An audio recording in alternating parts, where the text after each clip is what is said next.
नमस्कार दोस्तों, जय हिंद। स्वागत है आप सभी का आपके YouTube channel exam study IQ में।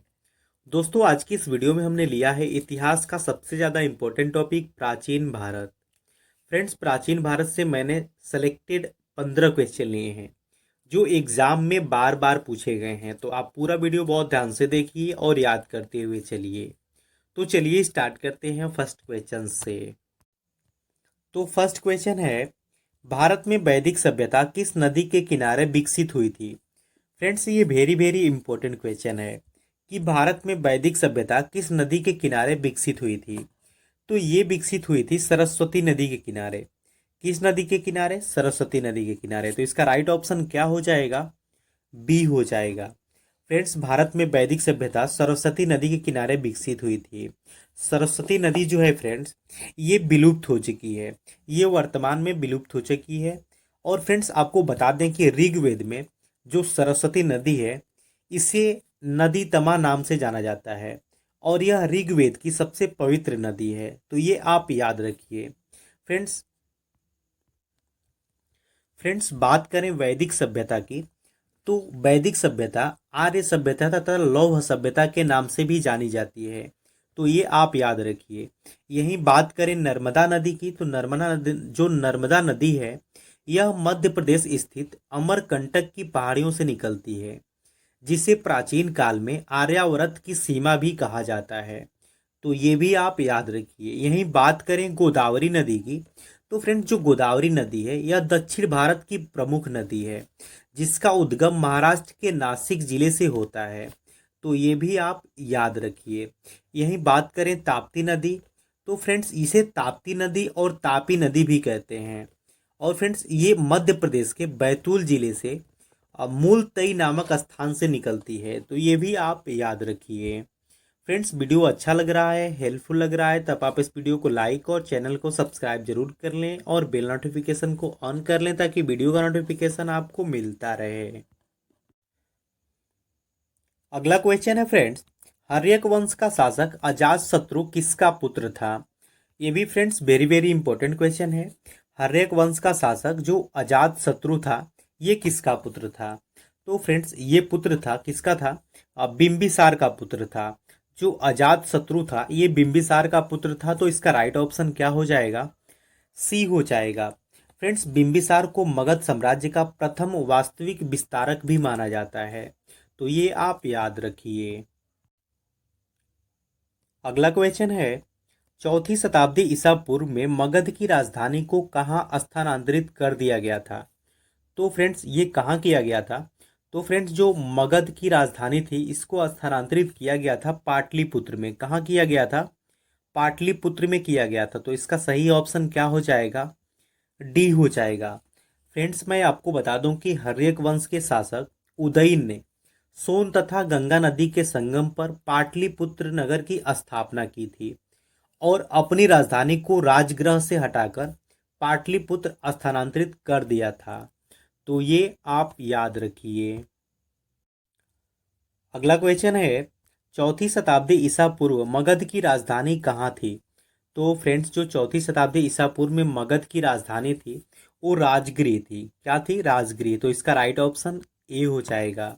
चौथी शताब्दी ईसा पूर्व में राजगृह मगध महाजनपद की राजधानी थी। फ्रेंड्स मैं आपको बता दूं कि मगध जो महाजनपद की स्थापना का श्रेय जो जाता है, वो महाभारत कालीन जो जरासंध थे, उनके पिता को जाता है। उनके पिता का नाम क्या था? बृहद्रथ था। क्या था? बृहद्रथ, जिसने अपनी राजधानी गिरिब्रज में स्थापित की थी। तो ये भी आप याद रखिए।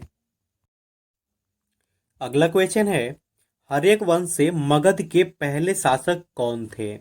तो फ्रेंड्स ये वेरी वेरी इंपॉर्टेंट क्वेश्चन है कि हर्यक वंश से मगध के पहले शासक कौन थे। तो कौन थे? वो थे बिंबिसार। कौन थे? बिंबिसार थे। तो इसका राइट ऑप्शन क्या हो जाएगा? सी हो जाएगा। फ्रेंड्स बिंबिसार को हर्यक वंश का संस्थापक भी माना जाता है। तो ये भी आप याद रखिए। जिसमें से फ्रेंड्स जिसने 493 ईसा पूर्व से लेकर 462 ईसा पूर्व तक, यानी कि 30 वर्षों तक शासन किया था। किसने? बिंबिसार ने। और फ्रेंड्स जो बिंबिसार था, ये बौद्ध धर्म का अनुयायी तथा गौतम बुद्ध गौतम बुद्ध और महावीर स्वामी का समकालीन था। किसका समकालीन था फ्रेंड्स? गौतम बुद्ध और महावीर स्वामी का। तो ये भी आप याद रखिए। अगला क्वेश्चन है, निम्नलिखित में से कौन नंद वंश का अंतिम शासक था? तो फ्रेंड्स, नंद वंश का अंतिम शासक कौन था? वो था घनानंद। कौन था? घनानंद जो था फ्रेंड्स, ये नंद वंश का अंतिम शासक था। तो इसका राइट ऑप्शन क्या हो जाएगा क्वेश्चन नंबर 6 का? सी हो जाएगा। फ्रेंड्स, घनानंद नंद वंश का अंतिम शासक था। नंद वंश में कुल 9 शासक हुए थे। कितने शासक हुए थे? 9 शासक, जिन्हें नौ नंद भी कहा जाता था। फ्रेंड्स, जो नंद वंशीय शासक शूद्र वर्ण के थे। किस वर्ण के थे? शूद्र वर्ण के थे।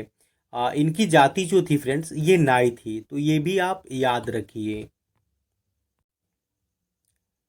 अगला क्वेश्चन है, गुजरात में कौन सी झील वस्तुतः एक कृत्रिम जलाशय है जो मौर्य वंश के शासनकाल के दौरान बनाया गया था? तो फ्रेंड्स, क्या बनाया गया था? तो वो क्या है? इसका राइट ऑप्शन क्या हो जाएगा? सुदर्शन हो जाएगा। क्या हो जाएगा? सुदर्शन। तो इसका राइट ऑप्शन सी हो जाएगा। फ्रेंड्स, मैं आपको बता दूं कि गुजरात के सुदर्शन झील का निर्माण चंद्रगुप्त मौर्य के प्रांतपाल पुष्यगुप्त ने कराया था। किसने कराया था? पुष्यगुप्त ने कराया था। फ्रेंड्स, रुद्रदामन तथा गुप्त शासक स्कंद गुप्त ने इसका पुनः निर्माण कराया था।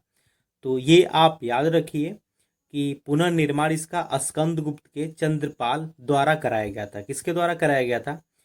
चक्रपाल के द्वारा। सॉरी फ्रेंड्स, चक्रपाल के द्वारा कराया गया था। तो ये आप याद रखिए। अगला क्वेश्चन है, तोल्कापियर किस भाषा का एक प्रसिद्ध प्राचीन व्याकरण है? तो ये किस भाषा का व्याकरण है?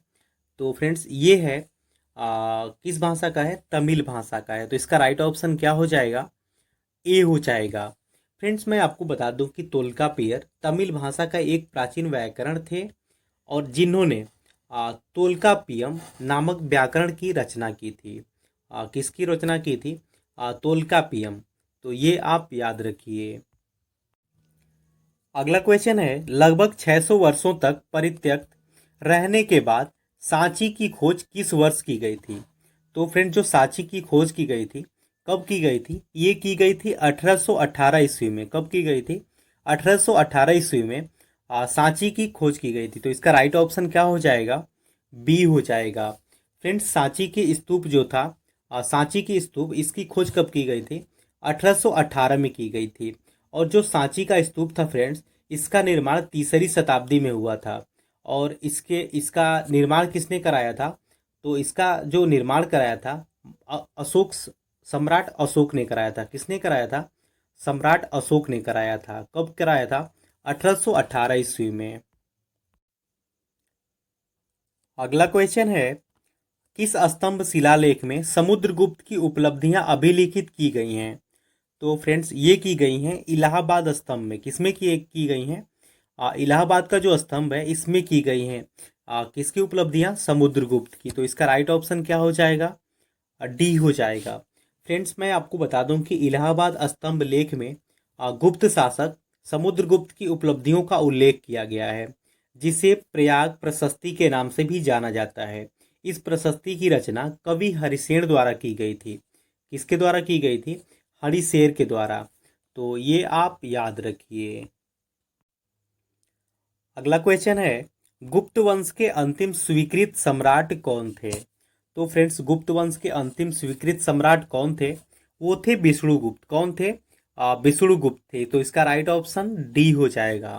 फ्रेंड्स, विष्णुगुप्त को गुप्त वंश का अंतिम सम्राट माना जाता है, जबकि श्रीगुप्त को गुप्त वंश का प्रथम शासक माना जाता है।